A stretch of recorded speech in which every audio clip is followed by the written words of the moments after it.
California tax rather than now.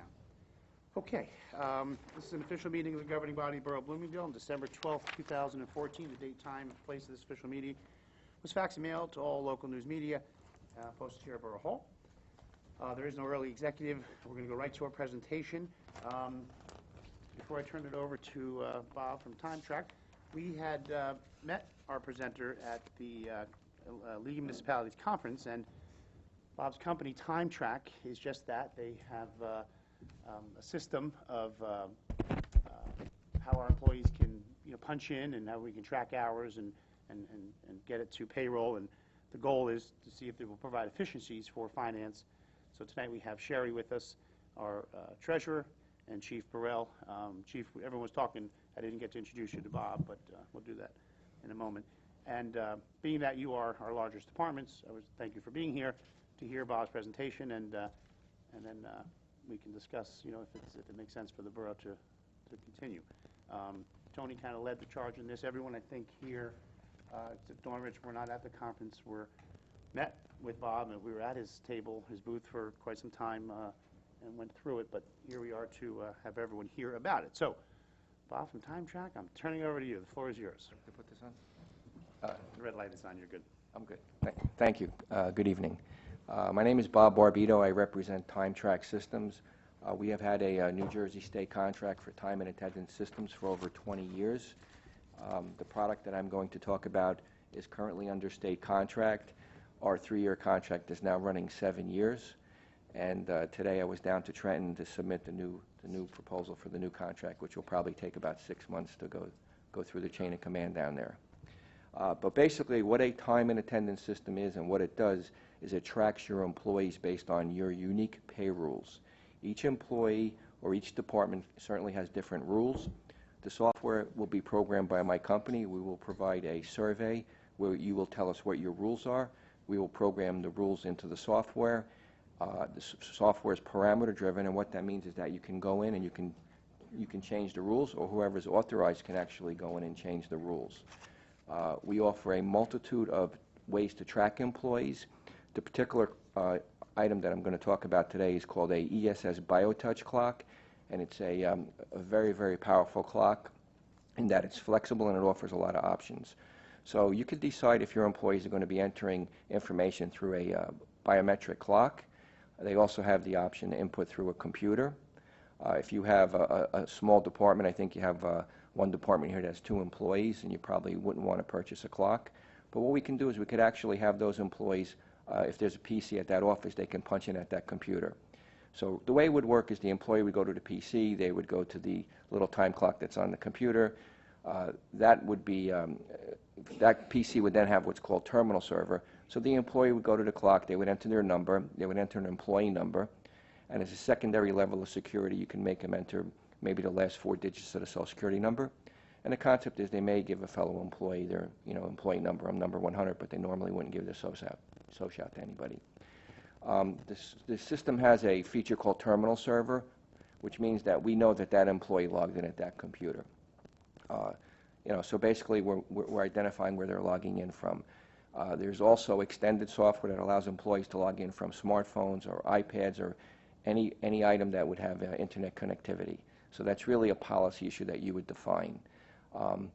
And once again, we're going to make sure the employee physically gets into work. And from that point forward, once we're there and once we verify they're there, that information automatically would go back to the server and identify what are your rules. Is that employee supposed to be in at 7? If they come in at 6:55, basically you would accept them and pay them at 7. What happens if they come in at 7:10 or 7:20 or 7:30? So your rule would then automatically apply. What's kind of unique about the system is that we have the ability to automatically email a supervisor and let that supervisor know that that employee maybe forgot to punch out yesterday, or maybe they came in 15 minutes or 20 minutes late, or maybe they're not there yet. So if that supervisor has a smartphone or an iPad, they have the ability to get this information automatically. So it kind of streamlines the whole process. Now, it could be set up very simply or very elaborately depending on your rules. The employee comes to work, now they're at work, that's great. Are they doing a special job or a special function? So what happens is that all of these devices have pull-down menus, where when I come into work, I would basically I'm going to demonstrate the clock to you. This is the biometric clock, and it's kind of unique, and what's unique about it is it has pull-down menus. So right here there's boxes, and I can actually arrow over and perform different functions on this clock, and that's user-defined. And the way it works very simply is I would come into work, and I would put my finger number in. I've just entered 200. 200 identifies my thumb. I just punched in, and in less than 2 seconds it verified I physically came to work. If I was to injure my right hand or my right thumb, you could very easily enroll that employee with a different finger. So they could actually have 4 different fingers enrolled. Now I'm at work. The system automatically sends that to the software. The software applies the rule. Are they early? Are they late? Is it regular time? Is it overtime? Are they supposed to be here or not? These clocks have a special feature called lockout that you could actually tell the system that if Bob starts at 9 o'clock, he cannot punch in till a random time, 8:45. If he comes in at 8:30, you will not let him in. So he's not getting unauthorized overtime. Also, what's kind of unique about this clock is I can come in and put a number in, or right here is a proximity reader. And so to give you an example, this is a proximity badge, and there's a special chip in here that identifies the employee. So what some of my clients will do is they'll say they're in, put the badge there, and then put the finger so they don't have to enter a number. There's also a special device called a key fob, which can sit on a keychain, and this also has a proximity chip. So it's all for easy use. Now, if I decide I don't want a biometric clock, I could actually have the employee punch in with a number or a badge, and there's a camera right here. So what we can do is we can set it up where every time that employee punches in and out, it takes their picture and attaches it to the time card. Or what's more reasonable to manage a system would be if the employee punches in and it doesn't, for some reason, accept their punch, it will take their picture and attach it to a time card. I have some municipalities where they have swimming pools where they don't want the employees to use a biometric or a badge, so when they come in, they punch in or out, and it takes their picture every time. And they have 2 buttons. One says lifeguard, one says instructor, so they're going to these different jobs. And that's really the concept. We can capture that employee, we make sure they're physically there, and we send it over to the software to apply the rule. Very basic. Also, there's a function as department transfer. So I could actually have the employee come into work, and to give you an example, a public works department employee comes in and now they're working, and are they going to go on snow? Are they going to do leaf removal? Are they going to do sewer? Is the municipality going to borrow them for the day? So we can actually have that employee transfer to these different departments or jobs, and I think the police department works in 13 different jobs right now, or 13 different they're working for. So we could actually customize a box for the police department when the officer comes in, they say they're in, they hit transfer, and then it has a pull-down menu of the various jobs they could work on. So the advantage is that now I know the officer's time, and I'm tracking their time to a project or a grant. Maybe the state's going to give the municipality X amount of dollars for a sobriety checkpoint. We can call that sobriety 1, and anyone working on that project will automatically track their time and do a reconciliation for you. So, you know, it could be very simple, it could be very elaborate, it could be anything in between. The concept is that we're going to be able to track the employee's time, we're going to be able to track their vacation and sick time. Give us your formula for benefit time, give us the beginning balance, and from that day forward, we can track it for you. We can go one step further and use it as a kiosk center where we can let the employee, through their own unique password, go into the system and see what their benefit time is. They can go in and they can request a future day off. I can go in today and say, I'd like to take February 15th off, if it's a working day. My manager would then be alerted that I requested that day off, and the system will say, oh, Bob asked for 8 hours, but he only has 6. He cannot accrue negative time. When the manager approves it or denies it, it goes back to the employee and will say, approved or denied. Very simple process. You can have any formula for vacation and sick time. It could be years worked. It could be every hour, by day, by pay, by month, fiscal, calendar, user, loser, maximum carryover. It doesn't matter your formula. We can track it. Every employee could have different rules. So we're tracking the vacation and sick time. We're letting the employee know what's available. We're letting them request a time off, and we're letting their manager decide are they going to get it or not. Very simple process. It's pretty much the clock. If you do enter through a PC, you'll see the same screens. And once again, they could all be customized.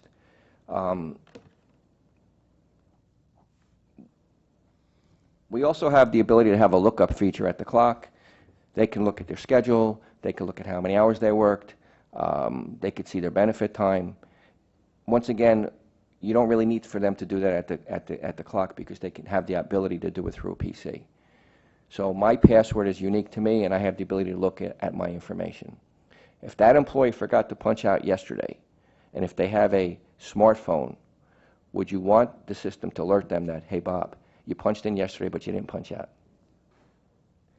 So we're kind of acting as a kiosk center in that we're getting information back and forth, and there's a complete audit trail. The way most of my municipalities would work with the system is that we have a department supervisor, and that department supervisor is responsible for certain people. So, for instance, if I manage 5 people as a supervisor, you might say, Bob has the ability to go into the system, approve overtime, fill and miss punches, can't hire him, can't give him salary increases. Maybe there's 5 managers in town. Once those managers went in and approved the hours, whoever's in charge of payroll would then get a supervisor report of the supervisors that approved or did not approve the hours yet. So there's no guesswork, is it done, is it not done? You know, if there's overtime, we can track overtime, we can alert you that day. If there's overtime, you can charge the overtime to different funds or projects. You know, how simple, how complex do you want to run the system? That's really the key. We can track their time, we can make sure they're there, we can charge it to various projects, and we can forward it over to that payroll system. You guys use Action Data. Action is to have this clock in their office for their employees. So they're using our system. They also have employees who don't use the clock, but do use the PC. It's a very simple process. We can track time, we can break it out to projects, we can authorize various entries or ability to input into the system, and we can monitor them.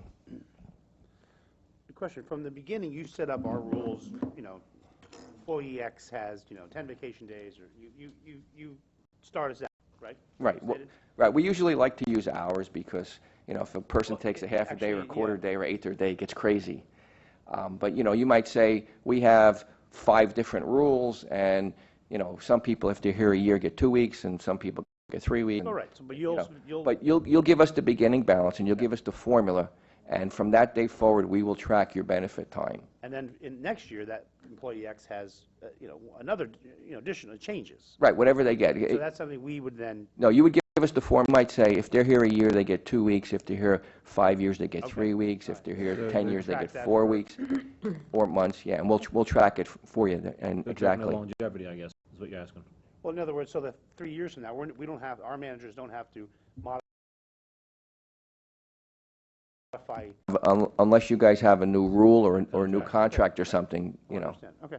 Yeah. I do want to state, as we continue here, the reason Bob is here is for efficiency. It's purely to see if we can provide more efficiency for our managers and our finance department and payroll. It has nothing to do with any concern about people not punching in. Where the press is here, and I just don't want anything misconstrued. It is purely about efficiency for the borough and its operation. It's not about, because Bob in his presentation, rightly so, made comments like, if a person came in late, if a person, we don't have that problem. This is all about efficiency. So I just want to make that very clear on the record. That's why you're here. right. I'm just speaking in generalities. And I get it. But I just wanted to clarify. Thank you. For a certain few. Okay.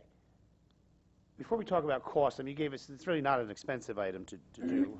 I want to first talk about the efficiency part. So we have our treasurer here. So like right now, we have, DPW has a hand system where they punch in by their hand, so it does track that, and then that manager gives you a hard copy, right? You get a piece of paper for the payroll cycle for the overtime, for the days off, and everything in that window. and then you have to, physically enter that into the system to then send to action data, correct? I just want to see. No, I have it on paper, I keep it on my computer, it doesn't go to Action Data. Okay. So how does, for action data to finally issue, to do the payroll, I mean, how does it get there? I manually put in the. That was my question, that's what I thought. So the difference here is that would no longer happen, it would all be done. Right, exactly. The system would do the calculation based on your rules, determining if it's regular time or overtime. For instance, you might have a 35-hour employee, and 35 to 40 is overtime straight time, 40 is overtime. The system does that calculation. You may have on-call, callback, shift differentials, special holiday, special snow rules. We can track all that type of stuff But for you. ultimately, the manager has to, before it goes to finance, has to make sure all that's in order. In other Right. words, if an employee came in for an hour on overtime and they have a 3-hour minimum, he's going to have to override that system to show finance that it was really 3 hours, not 1 hour. I mean, so there's still a lot of data entry. Actually, no, because if you have a Special rule. if you have a rule where an employee callback gets 3-hour minimum for overtime, the system will do that calculation. Okay. And if they work 3.5, obviously they're going to get 3.5. Right. But most of my municipal clients would have a policy where the manager, all overtime must be approved and may have to be approved by the manager. But it's But the system is pre-built on a 40-hour work week. It could be 30, 35, 37.5, 40. It could be. So the only adjustments that need to be made by the manager once the overtime is correct for that employee, but it's all done electronically. Right. We'll actually alert the manager that the employee worked overtime, and then you may have a policy where they have to approve overtime or else it won't be paid. Yeah, there are some agencies that have a 36-hour work week, and if they work 3 12s, they get paid 40. So there's all kind of crazy rules out there. Right. Well, all overtime has to be approved. But then there's a lot of rules that you got to make sure you have right. For example, if their hours are 6 a.m. to 2 p.m. If they stay till 4 p.m., it's not a 3-hour minimum because it's consistent. It's a continuation of their day. If they went home and came back, it's a 3-hour minimum. Right. So, That's not a callback. They're here, right? right. So there'd be that rule. So okay. But there should be a drop-down for a callback rule. Well, we actually are installing a system in a large county, and for the DPW, we have a special callback and a special snow button because they have special rules. So the DPW has this rule, and the police and fire have different rules. So we can customize the clocks for Can I these ask Sherry a different question? departments. So Sherry, the DPW worker punches out at 4 p.m. because they worked the extra 2 hours. So we know it's not minimum 3 because it's continuation. How do you know that? Because the department head in his spreadsheet is telling you that. He has 2 hours overtime. Okay, and that's done in a spreadsheet, or he's manually writing a memo to you, or it's all? No, it's on a sheet. It's all in his. Yeah, it's Okay. the same way for the Okay. police, they'll send me a sheet of who is worked overtime or whatever they worked for that payroll. But it's handwritten sheets? It's a handwritten Well, they're. I mean, it's not like he goes into a, voucher, Yeah, it's on the computer. and there's drop-downs, drop-down screens that tell you overtime, court, overtime for, time-consuming? not necessarily, no.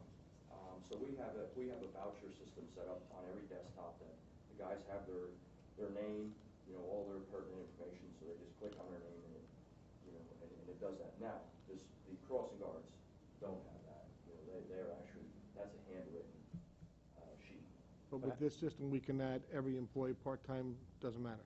Yeah, anyone who works in your facility, How would it they don't cross-guard? necessarily have to be employees. Hey, Bob, They if, can do They it could for be 1099, you could have 1099s, you could put them in a system. can you use a smartphone on that if you were crossing guard? Absolutely. I have one question about the smartphone, Yeah. because if you start getting into using your personal items to do this, okay, and correct me if I'm wrong, you can over those personal items that you use for borough business. See, I don't. Well, how else would a crossing guard punch in? Well, the other question becomes, do they have a smartphone? Right. I mean, I have an iPhone, but. I mean, we have another product, and if you don't have a smartphone, it's called text messaging, and the employee could actually call into a specific number we're going to give them, and they would, 1 to punch in, 2 to punch out, 3 to do a transfer, that type of thing. But they could use a regular phone and text message our system that they're there, and then we will actually send them back a response that it's been accepted. Which So- would be specific to that department, and then in the, Specific to that employee, yeah. You may have 10 employees that are authorized to do that, so. right, okay, They just wouldn't have the drop-downs and all that stuff. Right, exactly, exactly. okay. All right, so it eliminates finance from having to do the data entry, taking the manager's information and physically entering that into the system to get to AccuData. So it Right, eliminates that step. Right, where I see the time saving is that the system is going to identify if there's any exceptions, such as overtime or missed punches or anything of that nature. The supervisor has a password, that's their electronic signature, and they would go in and approve it. That approval would automatically be relayed to the finance department, and it's electronic. In addition to approving it, they can make comments or put reasons in or things of that nature, notepad features. So finance would be alerted of the employees that have been approved or have not been approved yet. And, you know, there's no key punching because it can go over to action data automatically. And the real idea would be that, would you like to know how much overtime a specific department worked for a specific period? Would you like to compare it to last year? Right. You know, would you like to see how many snow hours there were? You know, when the county comes and borrows employees, are we tracking that adequately, and are we billing them properly? So, you know, a lot of things that are being done manually now could be streamlined and be more efficient and in one spot. I did like when we spoke to you at the conference, we could put in there our total snow plowing overtime budget and then monitor that. Like how Right, much right. is If you decide to enter dollars in my system, you could say we have $50,000 allocated for snow, and we can have a snow button set up at the clock or the PC where every time an employee were to go to work on snow, we would track that for you. And if you want to break it down finer, not only can we track their time, but we could track if they're doing different jobs like plowing or sanding or salting, or if they're working in specific areas, you know, which is we can break it down to 4 levels. So how much detail do you require? That's really the issue. But there's always going to be some need for data entry on finance's part because there's things, like if an employee has a garnishment, right? I mean, that's always going to have to be manually entered. I just want to... That is specifically a payroll function. Right. You know, we're considered a third-party vendor, and you don't want a third-party vendor access in your payroll system. Right. So what we will do is we will accumulate the hours by earnings codes, and there's really two ways that could be done. There's what's called a bulk hour transfer, where when payroll is ready to be processed, Sherry would make sure the information is complete. She would close the period, boot everybody out of the system, lock it so no one can make changes, and then she would create that interface. She then sends that interface to the payroll company. So once that gets to action data, they would do what's called pre-processing, where they would run a prepay period payroll, and then she would go in and do garnishes and loans and things of that nature, payroll functions. And then she would finalize the payroll and have it processed. Okay. And then the second type of interface would be what's called a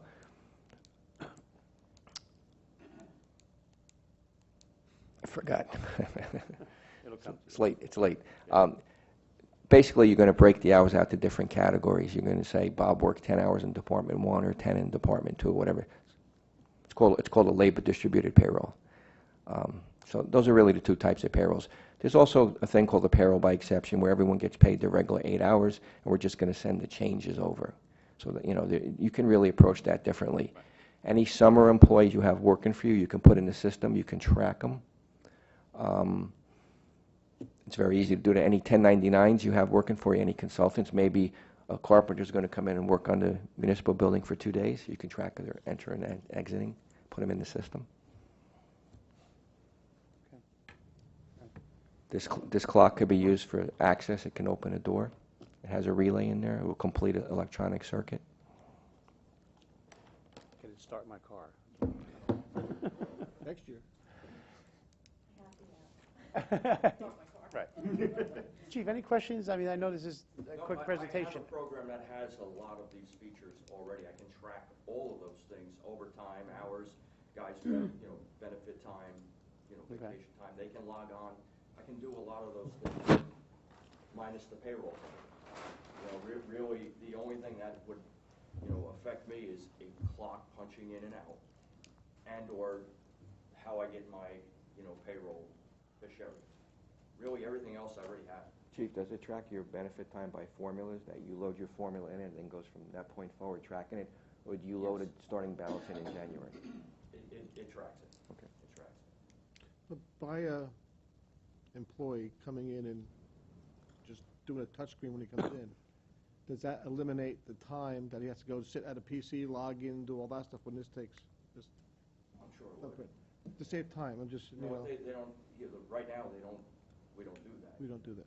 So, there is no, So who enters when you have an officer doing whatever? I have a, meaning what? I'm sorry. We used to, like Steve Computer used to go to other areas, all right? This would be you can track that he's going somewhere else and the time he's spending there and the efficiency of, the dollars and cents, does it make sense, does it not make sense? To maybe help you in the long run at the end of the year, when we do budgets and, how much does it cost to do traffic, how much does it cost to do that?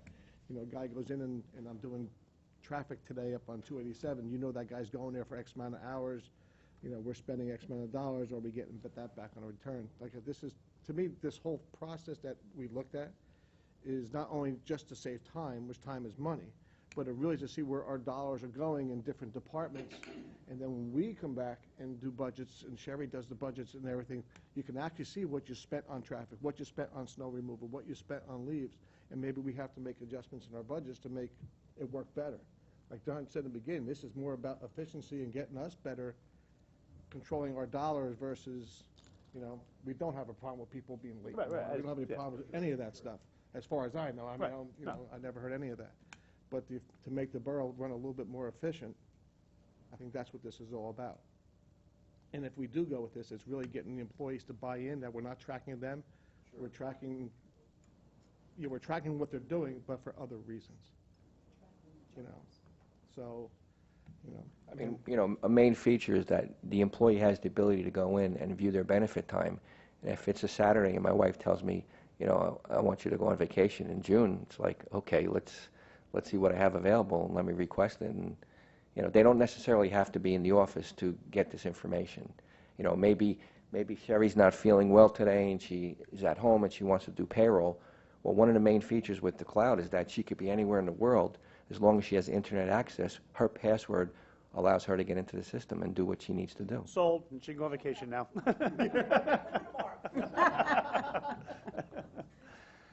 All right.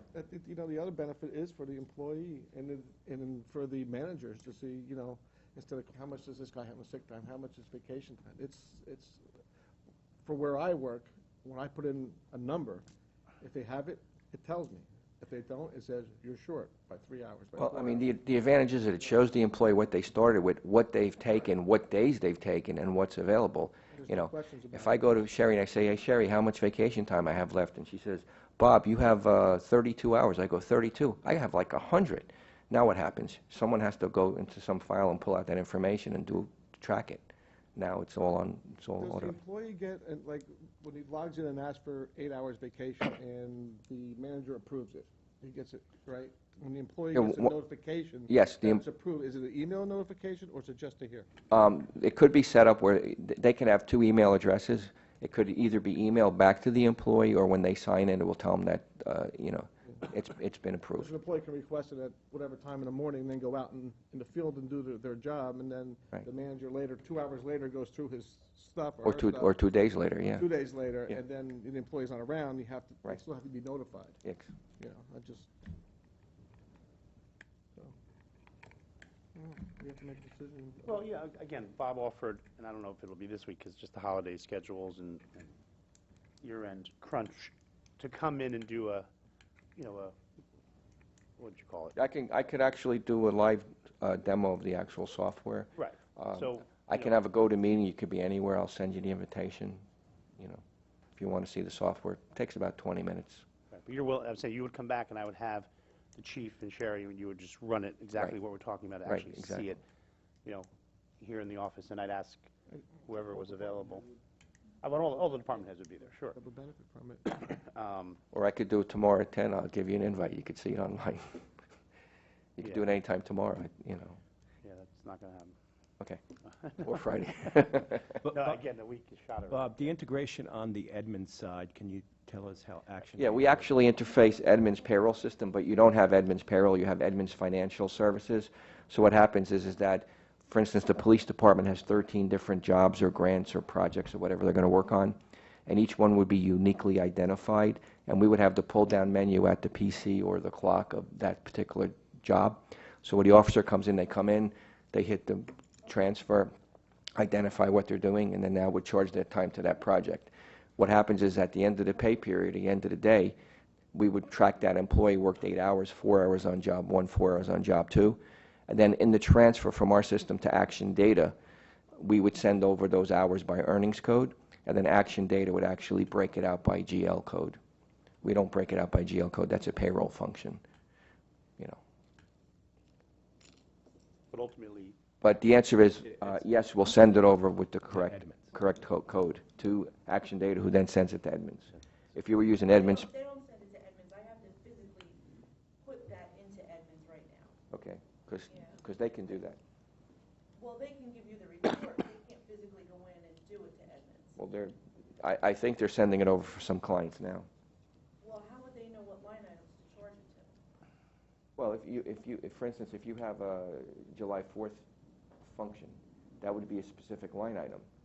So we would identify, Okay, go ahead. we would identify July 4th line item 1, 2, 3, 4, 5, 6, 7, 8, send it over to Action Data, they would code it, and then they could send that over to Edmunds, because they're doing that now for some municipalities.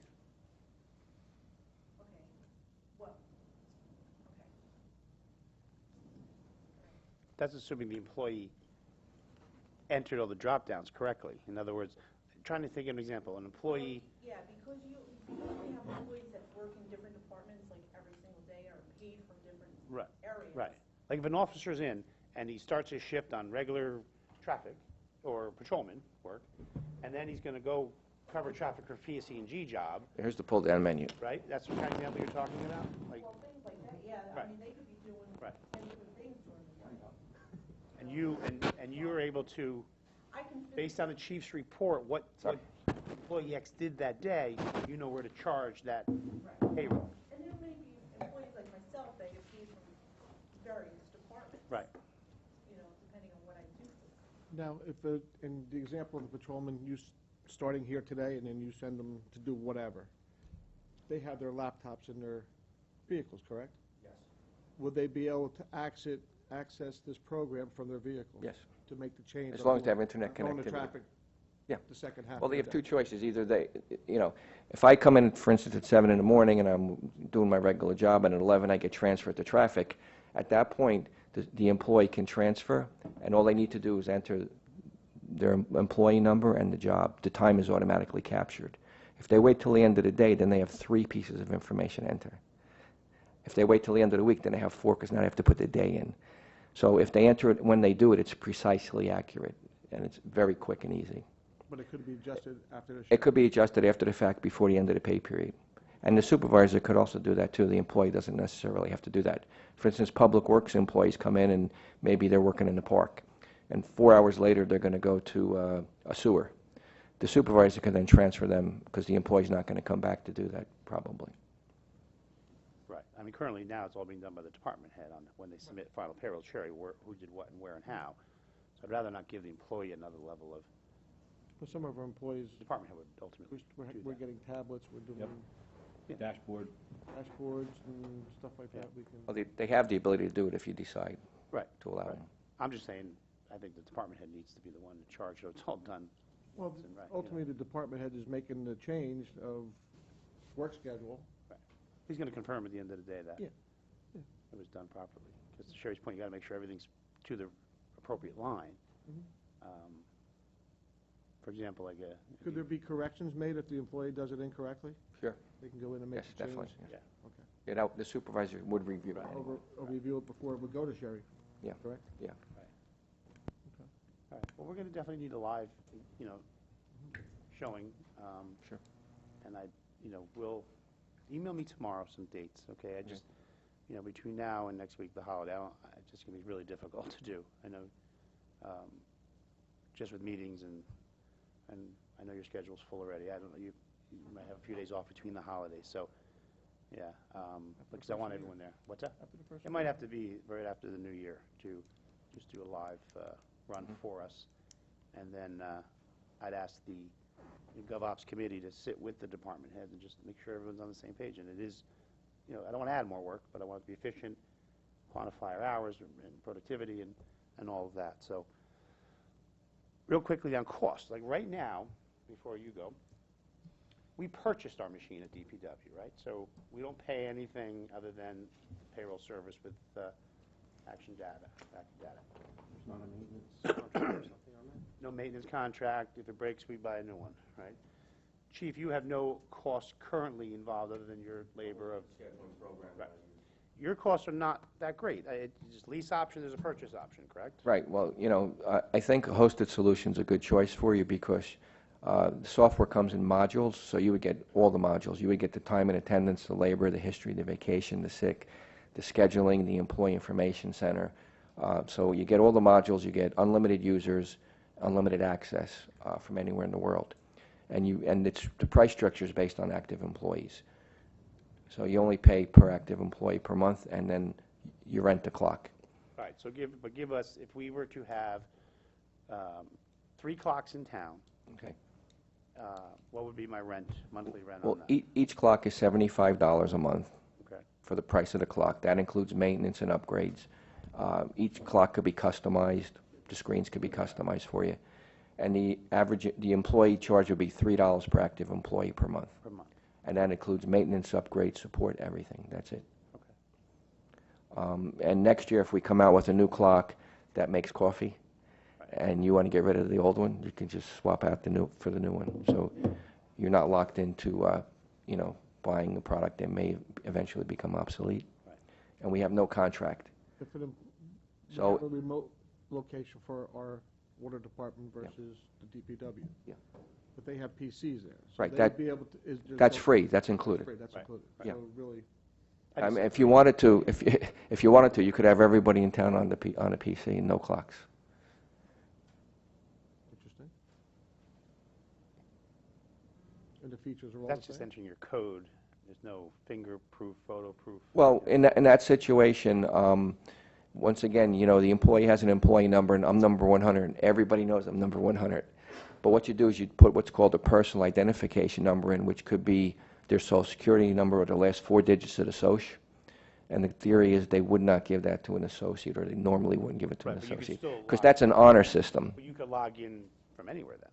Well, you have terminal servers, so if I have 5 PCs in town, you would say, look, you've got to log in at those 5 Identify PCs. those, okay. And, and if they don't, you would be alerted that Bob didn't log in at, PC 1111 or whatever. And then again, you might say, well, Bob is an inspector and he has to come into the office and punch in.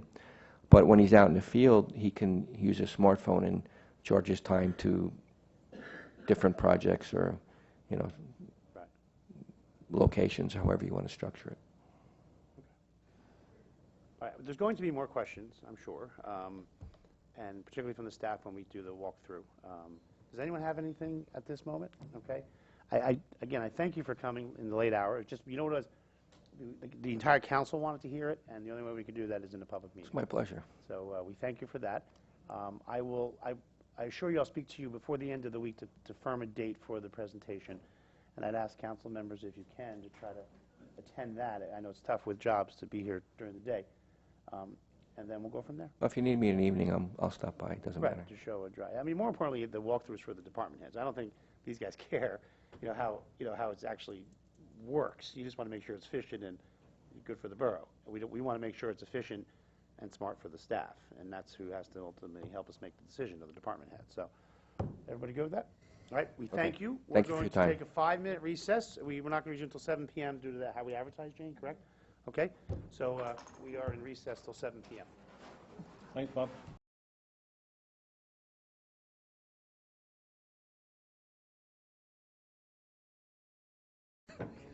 Okay, we will resume at 7:02 for the regular portion of our meeting. We did do the Pledge of Allegiance prior to the early session. What I would ask everyone to do is stand for a brief moment of silence to remember those injured and killed in the San Bernardino, California attack. There's an executive order number 196 issued by the governor's office where we had put the flags at half-staff, and just if everyone would just rise and have a moment of silence.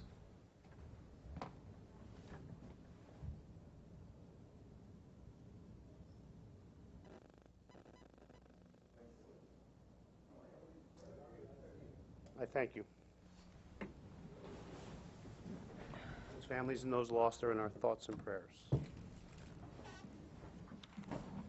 We do not have an early executive session. We have no non-agenda items. So at this point, I need a motion for early public comment reserved for agenda items. Who makes that motion? So moved. Second. All in favor? Aye. Anyone wishing to speak, please come on up.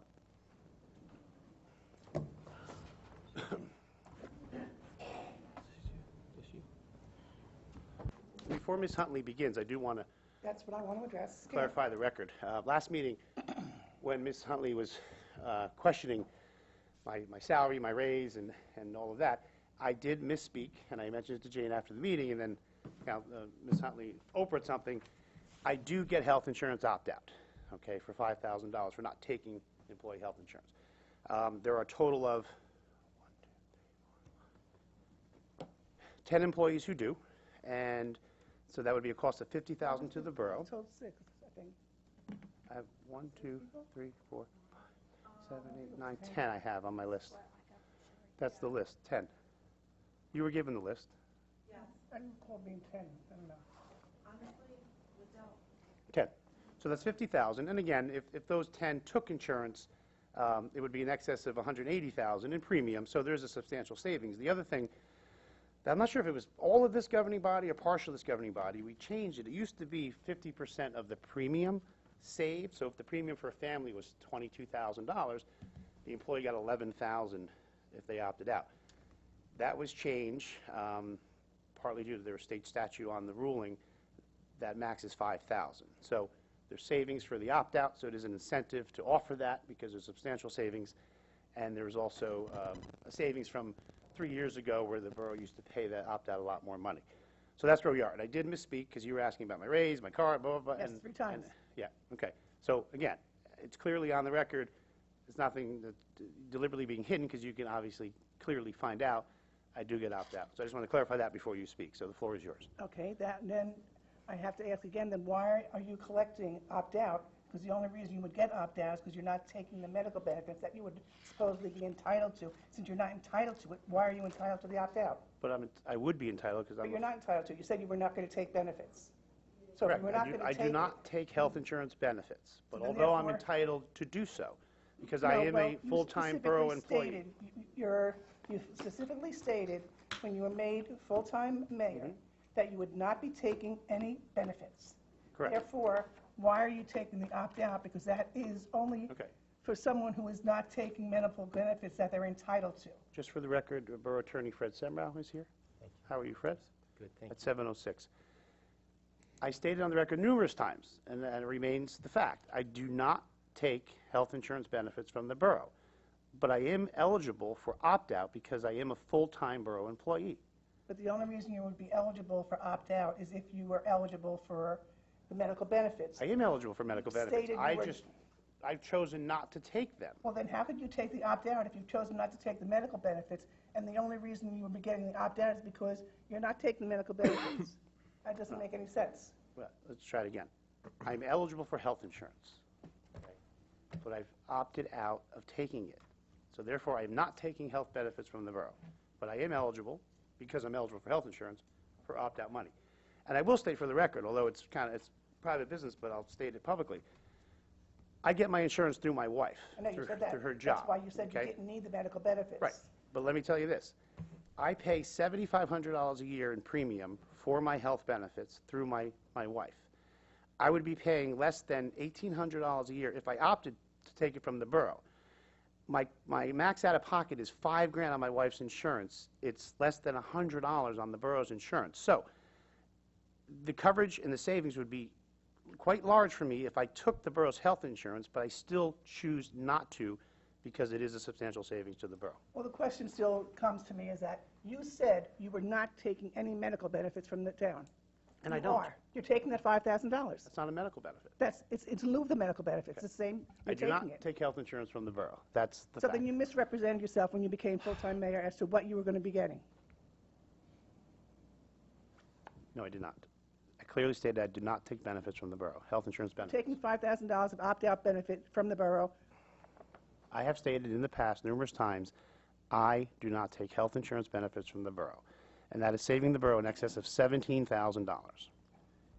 If you're taking the $5,000, That is not health insurance. it's either the health insurance or the $5,000 as a full-time employee. You said you weren't going to take any medical benefits, therefore you don't get any opt-out. So you're getting the opt-out, which is not what you said when you were made full-time mayor, correct? No, it's not correct.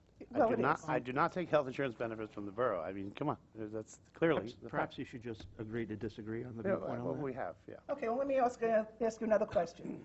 You said that your salary was being brought up to a market for your position. Correct. Well, the position of full-time mayor, which is what you are, is nowhere near the salary that you're making. As a matter of fact, in Linden, with 41,000 citizens, the highest salary, the second highest salary in Union County, is making $67,000. In Plainfield, a town with 50,000 people, gets $35,000. Let's see, in Rahway, they get $72,000. You're getting above market. Do all those towns have a full-time business administrator? One of them actually said that he got rid of the administrator for that position. I don't know if they had them, but I know that's why they were all getting that kind of salary. So you're not a borough administrator, so why are you comparing your salary to a borough administrator salary? But see, the towns you mentioned, and I will research it tomorrow, I'm quite confident have full-time business administrators making in excess of $140,000. No, they're not, 'cause they took the place of that. Although, not that I will check, but I don't think you're correct on that statement. The fact remains, I am full-time mayor performing the functions of what a full-time business administrator would perform. So are they. The reason the title is such is because I cannot be a business administrator as a mayor. Right. So that's why I am full-time mayor. And the code allows for that. Matter of fact, the business administrator position was created in the late 60s. It used to be run by, the governing bodies, and then that was changed. Well, you're overpaid as a mayor, as a full-time mayor. So council members, now you know, didn't bring them up to market. You brought them way above market. Mayor, I- 536 towns in this town. You researched 3 of them? Those are the ones that come up as having full-time mayors. Go Well, research if you those. look at Riverdale. You know what, you want full comparing to disclosure? before. If you want full disclosure, bring the rest, and I'll be happy Oh, to why look don't at you it. tell me? Since you decide what his Well, salary I've done is that, gonna I've done that, and he's well below Okay. what other towns are spending on their be. So if administration. you've already done this research, which mayors, full-time mayors, did you look at that were making over $100,000 or even close to it?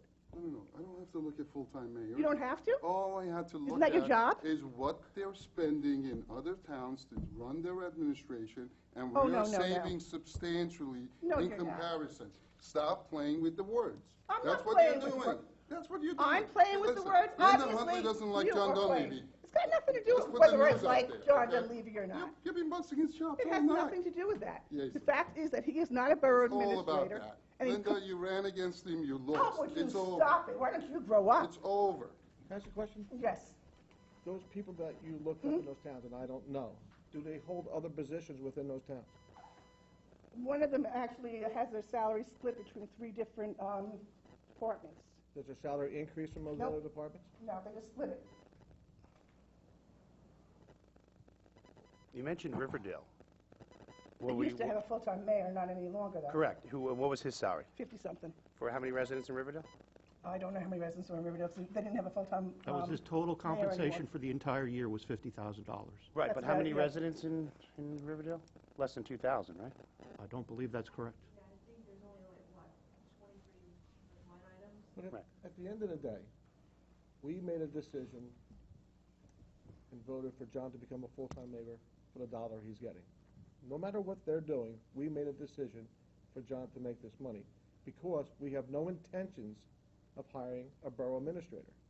I believe if we went out and hired a borough administrator and John wasn't in his position, we would be paying in excess of $130,000. Maybe, My maybe opinion. not. That's my opinion. So whether you want to compare it to other towns, we made a decision, and it is what it is. Yes, and I also, I agree with you, John. We did make that decision, all of us. And I think if you're going to compare our mayor to anyone else, whether it be a mayor or borough administrator, you need to compare apples to apples. What exactly does our mayor do compared to what they do? What is the job description? And I think I would rather compare apples to apples, and then maybe you could tell me Well, that. if I look at the other towns, they have a lot more population, therefore the job has to be more entailed than what our mayor is. Do you actually have the But you're job saying- duties of the individual full-time mayors? You're, Do you have that's them an listed, assumption, or are you so- just once again dropping in pieces of information that fit Not your dropping in, this agenda? actually had to do with how much are. No, this no, is no. the Do you have County the job mayor's pay. descriptions of the full-time mayors? No, I don't. Then we have no way of comparing what he does to what they do. Therefore, we have no way of comparing what their monetary value is versus his monetary value. Did you evaluate any of this when you made the decision to pay him what you're paying him? Not on individual full-time mayors that were cherry-picked by you, no. Did you do it by any mayors? No, because We there can't- was we not a also can't significant compare- enough. We also can't compare a mayor's job to another mayor's job, because their job description may be totally different than what our mayor's job is, which really is a mayor and a borough administrator combined into two. If you would No, look no, at the no. job, He's no, not- no, no. Are Don't you look at the saying job to- title. If I'm you're not saying talking to me about the he's a job borough title. administrator, the then we got a description. problem here. I'm talking about the description of the jobs, duties. not the title. We have to take that title and put the title aside and look at the actual job description itself. If you're looking at the job description, titles aside, then I think what we get is absolutely fantastic for the amount of money that we pay our mayor right now. And it's very hard to look at a mayor from another town and say, well, this mayor, it's not. Look at the job description and put the titles aside. And then, to me, you're looking at apples to apples, not necessarily a job title to a job title. It's not the same. Well, then I guess what my question is, when I was originally told the last meeting that the reason why the salary was brought up because he wanted to bring his salary up to the market of the full-time mayors. No, the market of the No. functions I perform, So if the these duties I other mayors are perform. doing the same exact thing as you do, are you going to bring his salary down? I don't think you can compare, because you don't know what they do, first of all. But you got to agree with, I think you will agree with me. Since John has been in this position, the borough has jumped leaps and bounds. We're getting things done left and right. And to be honest with you, we're voting on it, but he's out doing the research. He's getting the roads paved. He's getting things done. The borough hasn't looked better. I don't think there's anybody sitting in this audience, other maybe than you, that will disagree with what I'm saying. I have people come up to me and compliment the road surfacing, the sidewalks that are being done, the way Main Street looks like at Christmas, even though there's blue lights on windows, we don't agree with that stuff. But it's, there's things being done in this town. He's working on flooding. He goes to more meetings than I ever heard any other administrator that they went to. I see things just going in the right direction. Now, maybe it's just coincidental that he's the full-time mayor and it's getting done. Maybe if the other administrator was still here, maybe it would be getting done. I personally don't think so. Because he works, whether anybody wants to believe it or not, he works his butt off to find things and gets it done. How he gets it done, he gets it done. Ms. Hunley, I'm sorry, I just think we're getting a real bang for our buck. what were the towns you mentioned? Because I will research that. It's Plainfield? Plainfield, Linden. What else?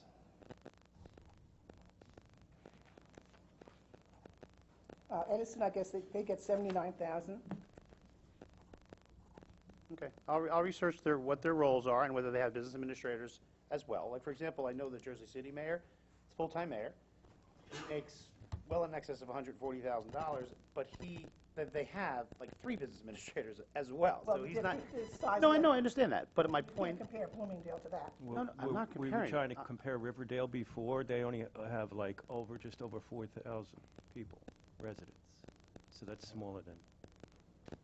But I think that was when they had we were saying that the administrator, that the mayor was doing similar jobs to what the mayor was doing here. I think the Riverdale mayor holds all the positions, does other things, correct?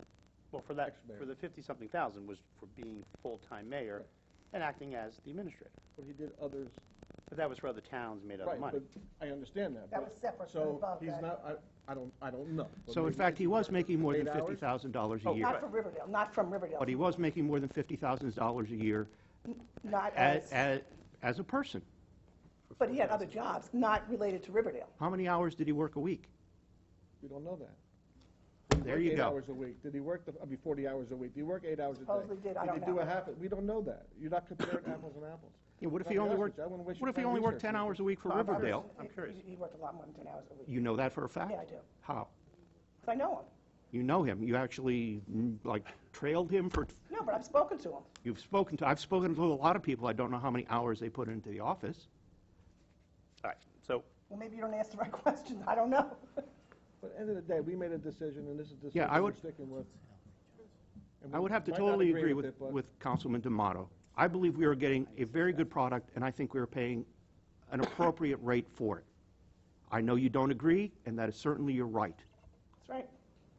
Mayor, I just want to add, just factually, you know, we spent a lot of time the last year in some litigation, which Ms. Huntley, yourself, and a lot of people are involved in. At one point in time, the services that your office / the administrator, I'm not going to get into the terminology, but the services were the cost to the borough at one point was over $130,000 a year. And then it was cut to about 115 or 116 by, I think you were on the council at that point in time. And I think you have to look at the actual product of services that are being provided. I know that everyone may look at what are the job responsibilities, and I think you have to say to yourself what the role of filling this gap and taking care of the administration, what it provides to the town. And I could say this, and I'm trying to say it objectively, because I understand I'm hired by this governing body, but the amount of projects and the amount of things that get done, you know, it really does take someone more than full-time, and it takes, you know, the staff as well to be part of that. And you look at things, and you can make your own judgment, but things such as grants, projects, improvements to infrastructure, relationships with the county and other municipalities, shared services, safety, like I can tell you factually, the change in the safety rating for the borough has been significant. Litigation, cost of you know, legal services and the amount of claims, all of those items are just, and the financial stability of a municipality. I think everyone should always look, when you compare, to the product that you're getting from an entire administration. And I say that if you're going to also compare, understand that out there are a lot of towns that are, you know, they make changes. I think a lot of your neighboring communities, they're going through changes, and there's a level of, you know, this willingness that it's not working to some extent. They want to change, or whether it be the administrator themselves or the governing body. They're making changes almost in every town that surrounds you. And you have a lot of stability here that, you know, I have to say, this is all I do every day. And I really can tell you that it's very nice being part of a lot of the progress. You know, I'll just share, if I could, just a quick story. I was just with Steve Ward, who was an administrator here, and he's very happy in another municipality, but he said to say hello to everybody. And he just said, I just see all of the great strides that the borough's making, and, you know, he wanted me to wish everyone well. But that was a long time ago, and in between, there's so many different costs and expenses. So I just think the full-time mayors, as you indicated, They may have administrators, they may have other people on the governing body. I can't say what those arrangements are, and I guess you'll take a look. But I would look at the product of what the borough's being provided with. And with respect to health benefits, I want to say that any employee of the borough who works over a certain amount of hours is entitled to health insurance. Oh, I know that. And any employee, someone can promise that they, when they're employed, that they're not going to take health benefits. But at any point in time, when there's an opt-in period, they could opt in. I just want to say that's not what happened. And you can't tell someone that they're not entitled to health benefits. But an employee can say, I waive that. And that's what's happened here. I don't want to get into whatever was said and this and that, but I want to say from a legal perspective, everybody's entitled to that. You can't pick and choose. And that right's been waived, in this case, by this particular employee of the borough. I just want to say that. So. Well, I know that because it was stated previously when he was made. Right, but I don't want to turn into, you said, then why are you taking it and all this other stuff? But everybody's entitled to it. And the borough in this governing body doesn't have a right to say no to anybody. They're entitled to do that. But yet, in this case, from what I understand, is that's what the mayor said he wasn't going to do, and then he just delineated clearly that's what he decided not to do. And anything else regarding health insurance and things like that are really, there's all kinds of HIPAA and privacy rights. So I think whatever the mayor said was very candid about his situation and forthcoming. Well, it was all said before. Thank you. Anyone else wishing to speak? Early public comment, agenda item? Seeing no one, motion to close. Second? Reports. Jane, do you have anything for us? Just thank the borough for the Person Talks campaign. We were delivered on Saturday to the train for the morning, so thank you again. Okay. Fred, do you have anything for us? Nothing for this evening except, Mayor, we continue work on the affordable housing litigation, and the foreclosures are really coming along at this point. We're very close to, having those, in place, and we're working.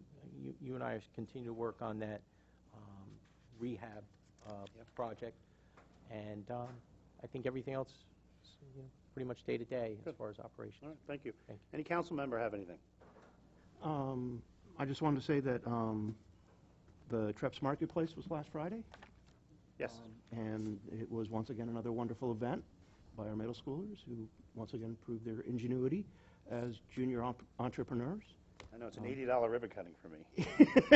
I know. Mayor's got to buy from every table that's there. It was a great night. Yeah. Yes, and I'm sure you gain weight from all the food products that are being sold, but they are wonderful, and some of the ideas are very good. So it's a great program. it is a great program. Yeah, thanks for bringing that up. Anyone else? Board of Health, you want me to mention anything? Those were executive sessions, though, right? Yes. I wouldn't until we know the direction that what they're doing. Okay. Anyone else? Christmas, they had their Santa landing. I just could not make it, personal things. Yeah, the holiday event was well attended, had well over 500 people. Great success. Yeah, Santa arrived by helicopter, visited all the children. They all received a gift, and it's always a great day. Similarly, the Hanukkah event, the menorah lighting was also... We had the menorah lighting, and honestly, it was beautiful. I really thought there'd be just a few folks, and there was well over 40-plus people, and the rabbi did a great job.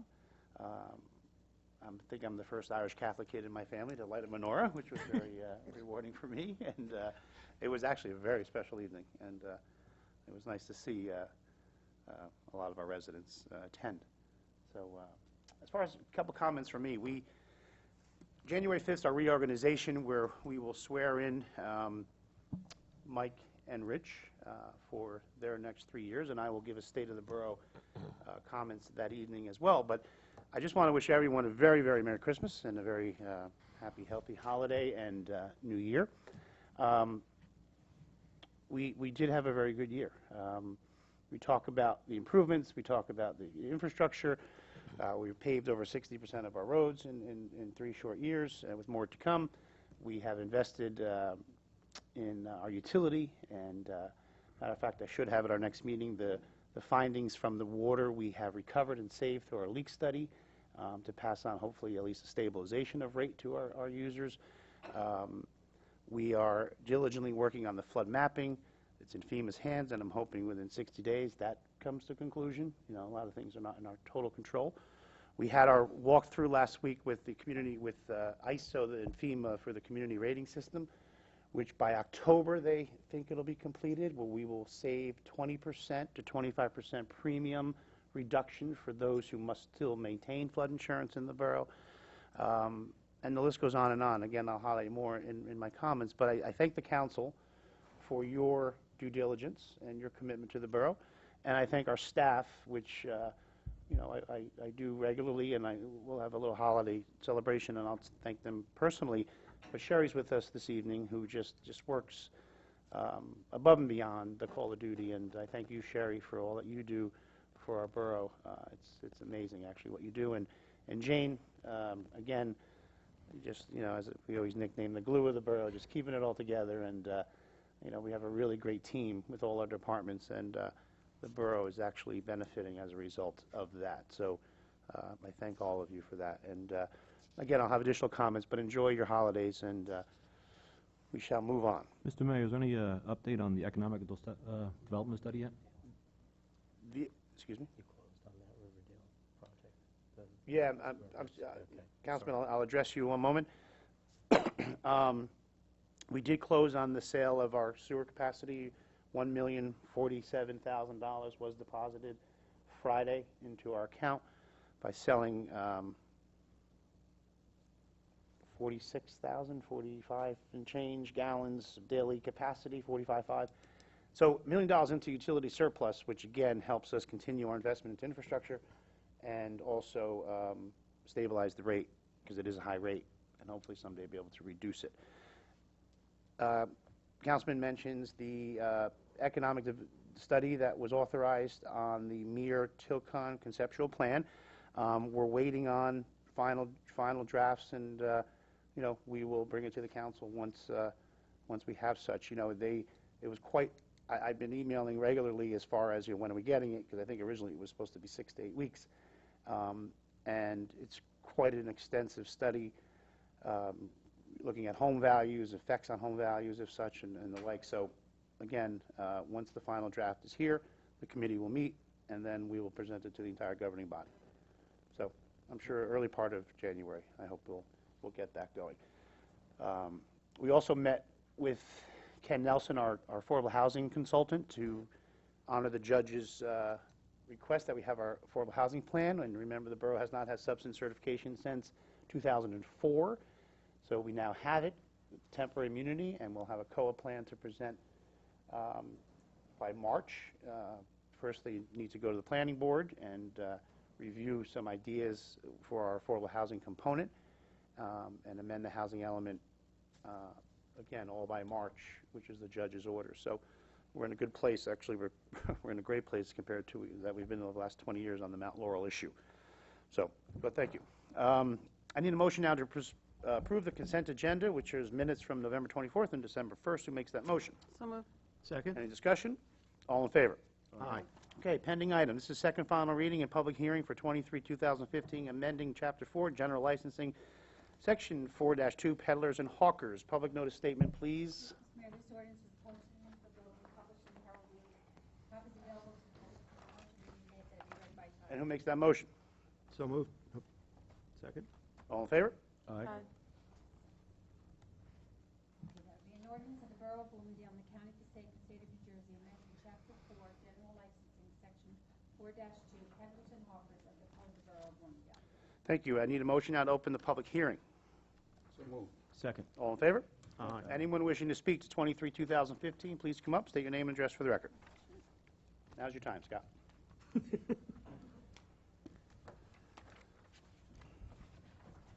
Just need your name and address for the record. Scott Maloney, 42 Village Road, Pompton Plains. I'm the owner of Tastefully British, 163 Union Ave. Welcome. All right, you all know how I feel about the change of ordinance. I just feel like it's something that, well, one, Jane, you could probably answer this, is how many people have actually applied for a peddler's permit in the past 5 years? Zero. Zero. not solicitors. Solicitors, we get tons of them. Yeah. That's the only thing that bothers me, is that we're changing something that is, in a sense, working. You know, not many people apply for it. When it was applied by me, it was all, I was on a commercial piece of property. I went to, you know, the steps I had to take, and it just, it's worked. I don't know why we're kind of changing it. But again, the change, and will not, well, again, I don't know what your plan is, but I don't think it will In a affect sense, you. I don't think it's going to affect me. Right. But I think for other people, maybe it affects other people in a sense. I'll be perfectly honest with you, Yeah. why we're changing it. You calling the borough for the use to sell Christmas trees and have your food truck absolutely was an eye-opener for me, because I've never dealt with it before. Right. I have a feeling this ordinance was put on the books 20-plus years ago because we had a guy, Big Jim, who used to sell Christmas trees in front of the Methodist church, and so they did an ordinance to allow that, because it's specific to Christmas trees, and Easter flowers, because that's the two things he did. And since Big Jim passed away, hasn't been one. So you coming forward kind of opened our eyes to the topic, I'm being perfectly honest with you, because when you went to zoning, they were treating it purely as zoning. So for you to have Christmas tree sales and/or your food cart is a change of use from what's permitted on that site, let me finish, which is a restaurant. That's what's permitted. So that was the zoning official's interpretation. You had emailed me and said, hey, Mayor, look, this is, you know, you didn't agree with it, okay? And originally I was standing full grounds with my zoning official saying, hey, it's a change of use, you got to go to the planning board, blah, blah, blah. But then, through research that I performed, we discovered the peddler's ordinance. And that's where it allowed you to do, and that's why you're able to do it, allowed you to do what you're doing. Yeah. All right? But at the same time, it opened my eyes to say, wait a minute, this peddler's ordinance is whacked out. It's crazy, because it circumvents zoning entirely. This peddler's ordinance doesn't define what kind of merchandise, it just says goods and services.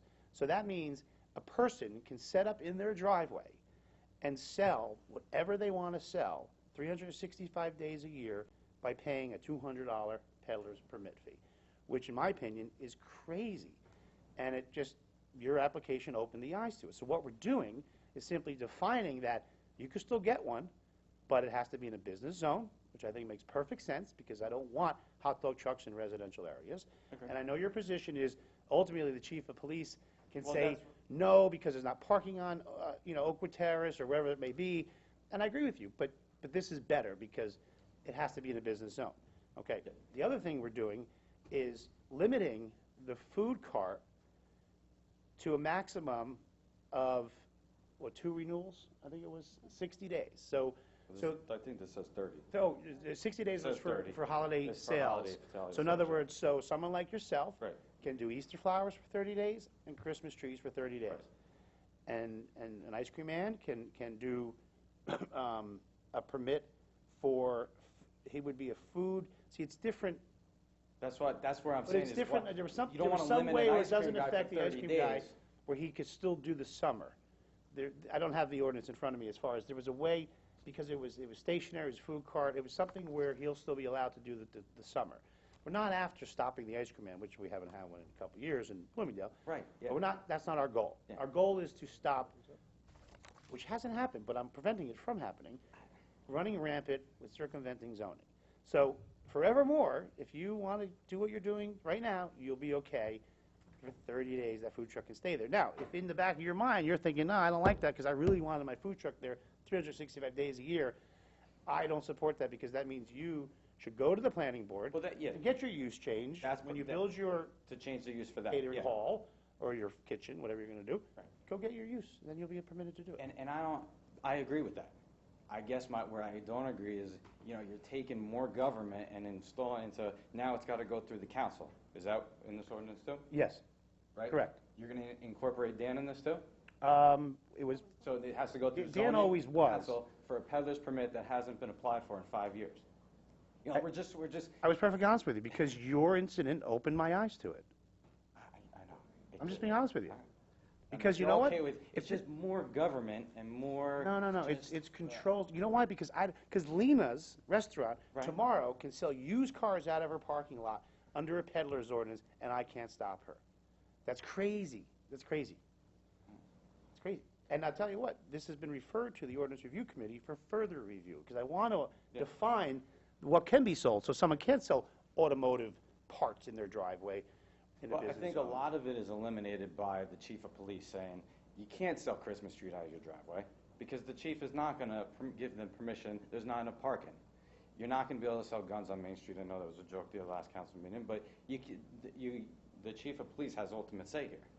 So I just look at it as, it seemed to be working. I mean, no, and no. Well, it was only working because no one applied for it. Nobody applied for it, yeah. Right. As soon as I applied for it, it was. But we're not hurting you. You still have the right to do exactly what you're doing. I know. I just Because wanted if we to come here weren't, and show we my would have face changed it to because I want to prohibited. see everybody and That was say an hello. Really good. No, and I appreciate you coming. Yeah, I haven't been there yet. Rich said it was really good. Oh, I have, a couple times. I expect everybody. Yeah. I've been there. But that's why you need to, that's why you need to And get that your is why, permanent I mean, I'm use. sure you saw my face there. I've tried to be there every day, as much as I can, because I've met I feel like I've met everybody in town, because we are that busy. Everyone is very happy. So I've Wish you tried to would put a shake building everybody's up. hand. Yeah, build a I wish you restaurant. would put a We want building you, up. I we think want you to would get do that. going and do what you're doing and finish it. Get it going. This truck's working real good.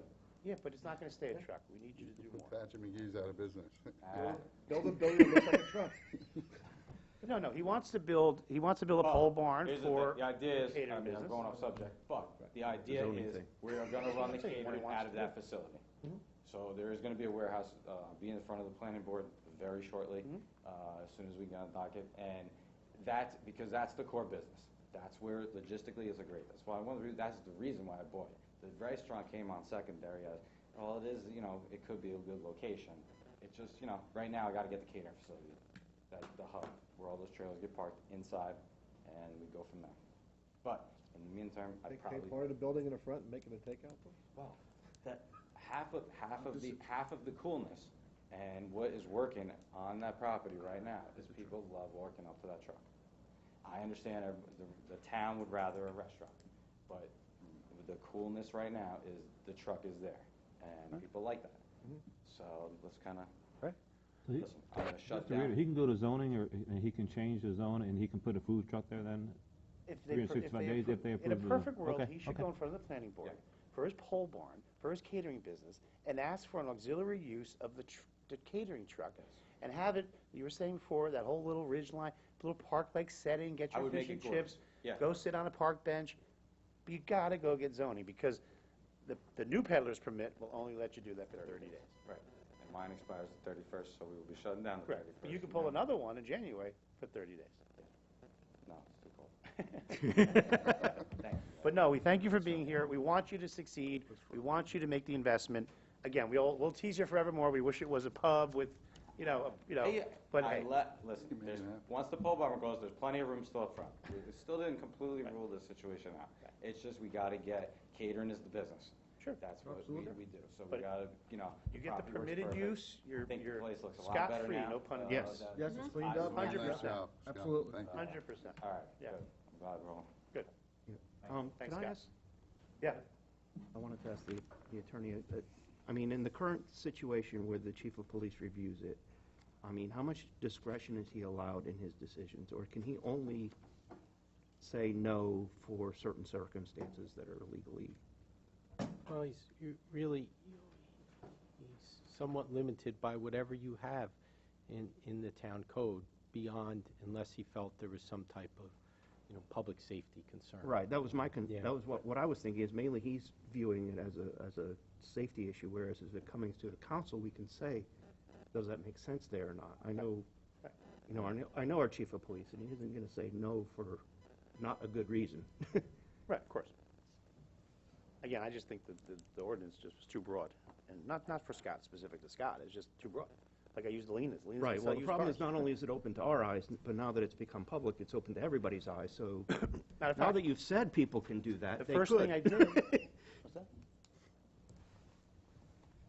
Right. The first thing I did when those laws came out, I had Jane pull about 6, 7 other towns' ordinances. And they are very similar to what we're doing, very restrictive. Ours was just carte blanche, so. Anyway, I think we're all going to be in a good place. And okay, we are in, anyone else wishing to speak on this ordinance? We're in public comment right now. Seeing no one, motion to close? So moved. All in favor? Aye. And who moves to adopt? So moved. Second? Any further discussion? Roll call, please. Councilmembers Costa. Yes. Tomato. Yes. Delariva. Yes? Hudson. Yes. Sondemire. Yes. Yazdi. Yes. New business. I need a motion for Resolution 2015-12.2, payment of the bills. Who makes that motion? So moved. Second? Any discussion? Roll call, please.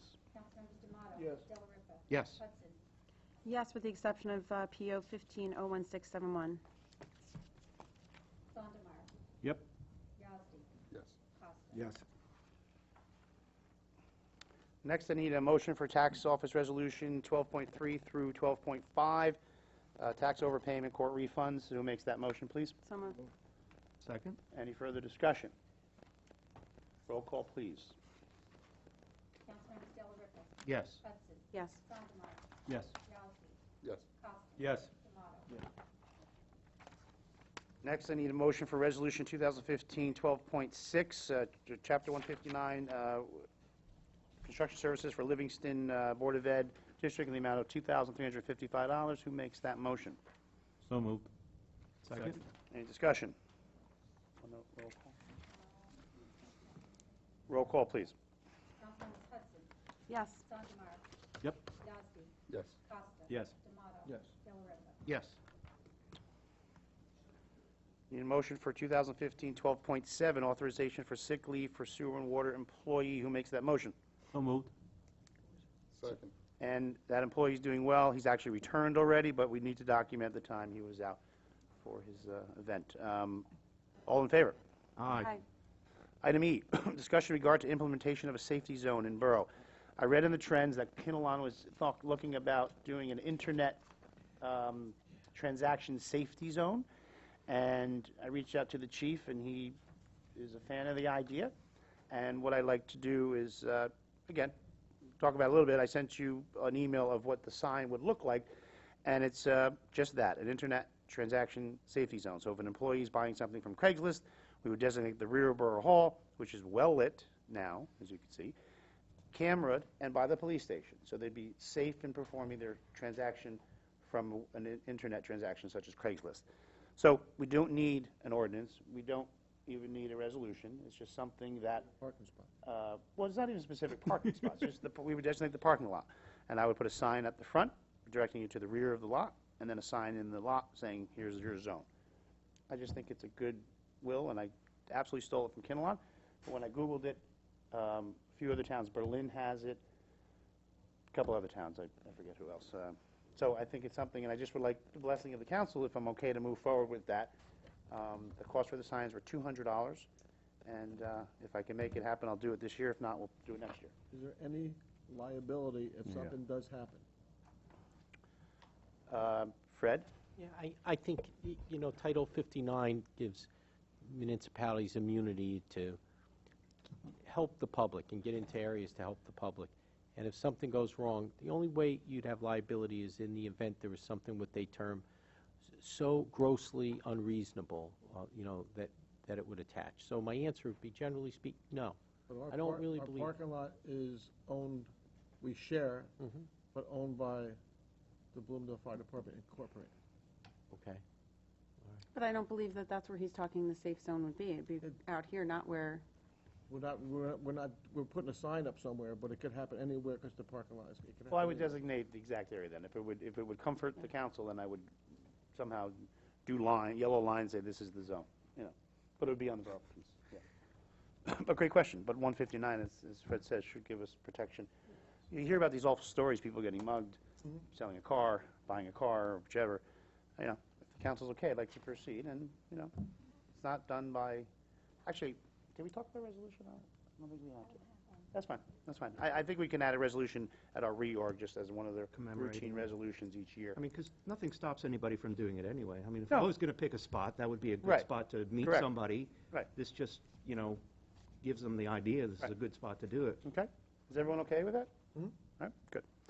Next item, discussion in regards to our community development block grant. We applied, actually, this should say Ryerson. We applied beginning of the year to Ryerson to do the water line laterals on Ryerson, which are old and in need of work, and this would include a full repaving curbs and sidewalks. We received $119,406, more than we applied for. And again, it says, I'm sorry, we already have, Reeve is correct, Reeve is correct. He was right. We have, we got Ryerson last year, so that was the same kind of project. This is the Reeve from Oak To Maine. to Maine. And if you recall, we received our DOT grant for this year was Reeve for paving all of it, but we held on paving it because waiting for the award on here. So this year, early next year, we will do a capital ordinance, because it's utility work, or amend possibly the Star Lake one, or would it be a new one? A new one, okay. And this is the utility for the lower portion. Remember, the community development block grant only qualifies in certain areas that constitute on income levels, and so Ryerson, Leary, and that's, if you notice, all the community development block money goes there. Henyon, we did sidewalks a few years ago. So $119,000 on Reeve, because Ryerson we already got last year.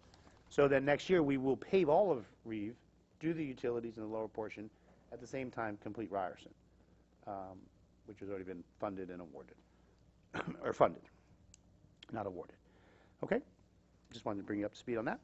Discussion of TV Screen Ad Community Network. I was approached by a company called TV Screen Ad Community Network, who recently placed TVs in Butler's Borough Hall. What they do, there's absolutely no cost to the borough, and this would be a 32-inch TV, and the best spot is actually above the soda machine on an angle.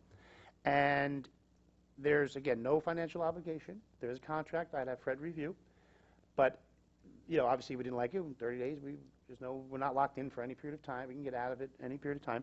But what it does, it has, again, like a 10-minute loop. And in that 10 minutes, we would get 6 minutes of borough advertising for, you know, fireworks, council meeting, planning board meeting, rabies, you know, clinic, and so on. And then 4 minutes of rolling advertisement, weather, local weather, but businesses, which would be all local. We're not going to get, you know, Pepsi Cola on it. You're going to get Danny's Pizza, Lena's, Bellicera, you know, Cinco de Mayo, probably some Butler businesses, et cetera. So I'd ask the council to give me the blessing to move forward, have this installed, give it a shot, and I think it'll be well received by the visitors to Borough Hall, many who visit the tax office, police station, and the library. And it'll just help us get out any message we have. And it's programmed by the company, so every time Terry would probably be the main key person with me to say, hey, you know, let's email TV work to change it to Pride Day's coming, or you know, whatever the event may be. No cost to the borough. Again, I have a contract, hold harmless, I'll let you look at, and if everything works out, I just want to make sure the council's okay if I move forward. Okay? All right, thank you. Item H, I need a motion to renew liquor license for One Elite, and who makes that motion? This is for the year 2015, two separate resolutions. Okay, so, 14 through 15. It's an inactive license at this point. so we're going to have a motion for resolution 12.8 and 9 for 14 and 15, correct? 14 to 15 and 15 to 16? Oh, okay. Okay, for One Elite One, which is the old Casper's liquor license. Who makes that motion? So moved. Second. Any discussion? Anyone speak with the chief? Yes. The ABC has absolute requirements on, you know, how we can handle these items, and there's really no, you know, we're renewing it. We have to renew it. But issues such as fire code or construction code or Board of Health are unrelated.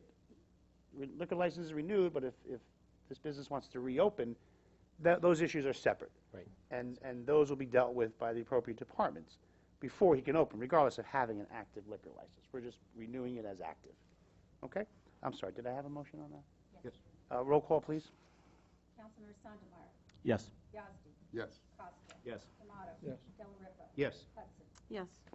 Okay, thank you. I need a motion now to go to late public comment. Second. Anyone wishing to speak, please come on up. State your name and address for the record. How are you, Matt? Good. Good evening to all. And First, I'd just like to congratulate Mike, Rich, congratulations on winning. Thank you. It was great running, and I always have great admiration, and I always learn. So political affiliation aside, it's always a good time, and you learn a lot. So with that being said, I also kind of take great pride in being targeted with a little bit of negative campaigning. Made me feel kind of really good, all right? But I'm going to defend myself about it, all right? And it's good that I knew that I scared a little bit of you guys, because I should have. I came close, and if I had really put a lot more time into it, I might have unseated one of you guys. However, let me just clarify one thing, Mr. Mayor. You asked me to be part of a rec committee last year, this time. I did so. I tried reaching out. Is the rec committee guy here? No. No. That's what I thought. I reached out to him a couple of times. I wanted to be a part of this. I also asked to be a part of a few other committees, okay? The rec committee, now, me, I have a job of being a professional firefighter and EMT. I'm in charge of a lot of different committees. If he was a true leader, what would have happened was he would have picked up the phone and said, hey, Matt, congratulations, your name was given to me by the mayor. This is who I am. This is my contact info. This is when we meet. I received un grazie, okay? In Italian, that means nothing. Secondly, I reached out to a couple other people, flood and environmental. Received nothing. As a matter of fact, I saw one of the guys here before, head of the Democratic Party. I've received nothing. All I ask to do in this town, being a resident, is try to give my best foot forward to try to make this town and my residents, I try to benefit. But it seems like everybody who's in charge of everything is all part of the Democratic Party. So it seems like people can't be bipartisan here. So it's a bunch of rubbish. And it kind of upset me because somebody who wants to do good for the town, okay, is blasted because he's a political affiliate of some other thing, and that's malarkey. So I take kind of a little bit of offense to it that the truth wasn't put forth in that. It's not that I didn't want to. It's that nobody ever reached out to me after me trying repetitively, trying to get in touch with other people. There's a person here, head of the Democratic Party, by the way, coincidentally, okay? What does that have to do with anything? What does that have to do with it? Yeah, nobody reached out to me after I had spoken to them on What the would phone. the head of the Democratic Party have to do with anything, any borough commission? That's why nobody's ever gotten back to me. That's what it has to do with. Well, no, you're absolutely 100% incorrect. Well, then speak to me. I will. Why did Certainly. nobody reach out to me? Well, first of all, Reach out to me. I'm right here. Everybody knows I'm come to first these. of all, 90% of the rec commission members were appointed long before this council. 90% plus of the environmental commission were appointed long before this council, just reappointed by this council. So I keep asking, Listen, who runs it? Who runs the committees? Now, can I finish, please? Please. The flood committee was appointed by a full majority Republican committee. So I state that because you stated that our commissions are partisan, run by the Democrats. So that is absolutely a misstatement, number one. Number two, I will finish. Yep. The rec commission, I was told, and I'll confirm with the rec president, had reached out to you numerous times, okay, and is a very active commission. So Have you reached out to me? Myself? Yep. When I asked you if you would be on it, that would be Have my you had a reaching problem out. getting in touch with me? I have your cell phone. No, I never did. Now, let me So finish. then let me I don't finish. understand why I haven't But, gotten a call okay, from I'm them. not going to argue with you, but the meetings are posted on the website. The rec meets every Monday, every second Monday Comes of the down month. to the point of a leader Environmental- being a leader and reaching out But to if you were somebody. that concerned over a 12-month period, wouldn't you look on the website to say when Wouldn't these- you have been a good leader and reached out to the that's person who was something I recommending? will deal with, okay? I'm just The saying, rec look, commission, no. I'm You made some here- comments I want to address. The rec commission president is I'm appointed. finding holes in your comments. The well, let me finish first. The rec commission president is appointed by the commission. I will reach And out to. I will defend myself. And I will reach out to Mr. Brenkert and find out what the Please do. circumstances were as far as trying to Please reach you. do. But as a member, the environmental commission, they were incredibly active last year. They meet the. Not to me, they weren't. Wednesday. I don't understand. Is he Not even to on me, the- they weren't. Is he even on the environmental commission? I don't even know if you're on the environmental. Well, I asked Mr. Vroom, I asked other people to be on the environmental and the flood committee. I'm somebody, look, I don't care what happened, hold on, aspetta un momento. I don't care what happened between the Democrats and the Republicans. It doesn't concern me. All I know is that I'm a resident of this town who is asked to be involved. Right. That's all I care about. Why, and I'm just going to put this out there, I don't care about any other reason. Why has no one reached out to me after me giving, I want to be involved. I'd love to, what about this? What about that? What else do I go down and take my clothes off and run up and down Main Street? I'm a beautiful sight, but you really don't want to see that. No, I'm good. Beautiful. Right here. You need a vendor permit. All right. So my point is this. My point is this. And please, don't take this the wrong way. I just wanted to be involved in this town. Right, okay. And if it was about Democrat and Republican, you wouldn't have been put on a committee. We don't operate that way. I reach out to you, I reach out for the guy I ran against the mayor, for me. They're involved. Paul Lamont's very active on the Economic Development Commission. These are public meetings. So I understand your dismay for not being reached out by the leaders, but I'm just curious, you have some obligation, if you weren't reached out, to your public meetings. Find out when they are, go to them and say, hey, why wasn't I? See me here all the time? I'm not talking, you're here all the time, but you should have been at a rec commission meeting. You should have been Nobody told me when they met. They Nobody, posted I on didn't the even know if it website. was It's a on male the or a female. website. It's posted I don't on know the who it is. website. It's posted on Facebook. It's posted everywhere when these meetings, because I don't have access to the internet. Okay, well then I can't help you on that. Look, you see this? This isn't a smartphone. This is a dumb phone. I don't use my phone to look up anything. This is going to go nowhere. All people had to do was call me up. I will reach out to the president. Mike, as our liaison direct, do you know anything about this? According to Mr. Brinker, he did try reaching out. Actually, I think he sent an email to you to get the cell phone that you had and tried calling a number. So we sent. Plus, you were sent an affidavit to be signed and sworn in that you probably were done the night of the reorg meeting. I don't think you were on the flood, though, or environmental. I asked to be on those. Well, Excuse me? The you've environment, asked, but if there wasn't a the environment vacancy. and the flood was something that I would. Well, that I environmental goes, is an okay. appointed commission. Right. If there So wasn't a until there's an vacancy- opening, you can't join it. Okay. Right. Well, then And this the is flood news to committee, me. if I'm not mistaken, is headed by Jack Miller. Jack Miller. Who is certainly no Democrat. Right. All I'm saying is I've asked to reach out, and I'm just looking for a little bit Okay. of compensation. Well, Now, then, in the interest of fairness, I think you should be bashing perhaps people who aren't Democrats who didn't reach out to you as well. I'll bash anyone. Then go ahead. I love to. So, but again, However, we will fix with that. with this being said, with the beautiful work that was done over at Woodward Lake, right? Over at Woodward Lake, Oakwood Lake. on the corner of Woodward, coming up as you go to Sunset. I don't know if it was never completed or if it was an oversight, but there is no curb cut. And there's a gentleman, at least one, who is a disabled individual. The sidewalk ends at the culvert, at the bridge. Actually, right, but there's no curb cut coming down, and I know Because for there's the nowhere past to 3 cross. years. That's will only go if there's a cross to another curb. There's no curbs across the street. So if Put 'em in the you middle of the have, road. They won't put them in the middle of the road. Right. so if you have a sidewalk that goes, Just dead ends. it just dead ends. Correct. So there's no, so according to ADA, and this is, I'm just asking you guys. Right. So according to ADA, that can just stop dead and there doesn't need to be a curb cut? Because there's not an exit off that curb line. That was grant money, those sidewalks. So even if it wasn't, it's done to total DOT, ADA compliance. That curb, which bothers me because I wish we had the funds to run it to the corner of Sunset, but still wouldn't have a drop because it ends nowhere. There's no connecting curb. Okay, so for example, the one on the curve has a curb drop because you can cross to the other side where there's a sidewalk heading down Woodward. I look at it with the engineer, but if you had a curb drop, that person's going to drop themselves into a middle of oncoming traffic. There's no cross mechanism there.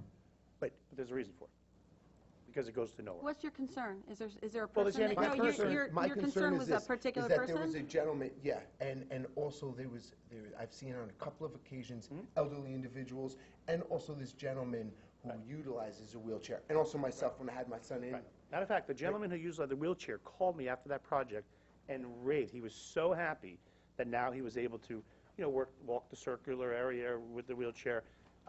So it has helped him. Again, yes, because it has helped him, because prior to that, he couldn't enjoy the water's edge and all that. So, But just coming up to that section, I just was wondering because why it goes there's nowhere, no curb because it cut. just doesn't go to connecting intersections in the middle of the block, absolute reason for it. Okay. Yeah. Cool. Cool. Thank you. Thank you, Merry Matt, Christmas. before you go, in interest of good leadership, do you know when the meetings are for the rest of No idea. Mike, you want to tell him when the rec meetings are? He just resent it in, it's changing. Should I'm not change sure it? if it's going to the 1st or the 3rd, it used to be the 4th. Oh, okay. They're changing it because the Board So of Ed come, changed now. come January 1, look into it, and January 5th, you guys have a meeting, and I'll be Yep. here. So I'll look forward to Okay. hearing there you from go. it We then. get, we get I mean, I don't think details. you're up for reappointment, you're just going to No, continue I'm- your seat.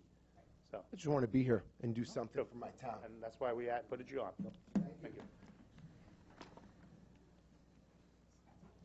Yes, sir. Rich Bout, 16 Tice Street, Bloomingdale. I just want to, I guess you're aware of the odor back in the flats again.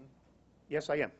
And are you aware of all the mud they're tracking out of the dumps down Union Avenue? Very much so. Okay. What are we doing about it? Well, the good news is, I mean, the operation's been downsized because the contract's been downsized.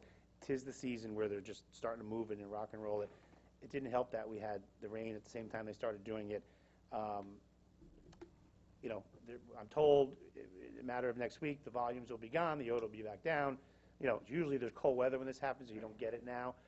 I think over the whole year, we've been really good. Didn't we spend a lot of money to have that paved down there? Yeah, but it's just mud. That'll come. It's just mud. Yeah, well, They're the mud's not dragging it all going the to way down Union No, no, no, Avenue. no, Are they responsible they're for coming. cleaning the street? No, down at, excuse me, John, down at the quarry, they required to wash the trucks Yeah, before you they know, could I mean, go. I'll talk to him about it. I we mean, can they're have heading our- to Morris Lake, not to Union. Yeah, I mean, it's not damaging the new asphalt, it's mud. No, but So it's just- when it rains, it will be clean, but could I ask him to, you know, sweep it? Sure. Or use our machine and bill him for it? That's something I'll look at for the road cleaning. No, I'm just saying, maybe Yeah. it could be taken care of before it even got to Union Avenue. But it's muddy. They're coming off a mud pit with mulch, you know, so just unless they're going to wash the tires before they leave, I can't imagine that happening. I will look into it, but let me ask you, has it been 70% better than it used to be? But The whole thing? The odor, the smell? it just started a ground a month So it's ago. been better? Yeah, it's been Okay. a lot Yes, better. it has. Right. So I'll get on this. And I can't wait to go have fish and chips and smell it. Right. I'll smell it, Thank you. right. There's always got to be one. Yeah. Anyone else? Seeing no, a motion to close. So moved. Second. Governing body schedule, reorg, January 5th, 2015, 7 p.m. Again, Merry Christmas, Happy Holidays, Happy New Year to everybody. Thank you for being here, especially you, Linda. Always a pleasure. Motion to adjourn. So moved. All in favor? It's like Carol Burnett, isn't her show? Yeah, I pulled my ear.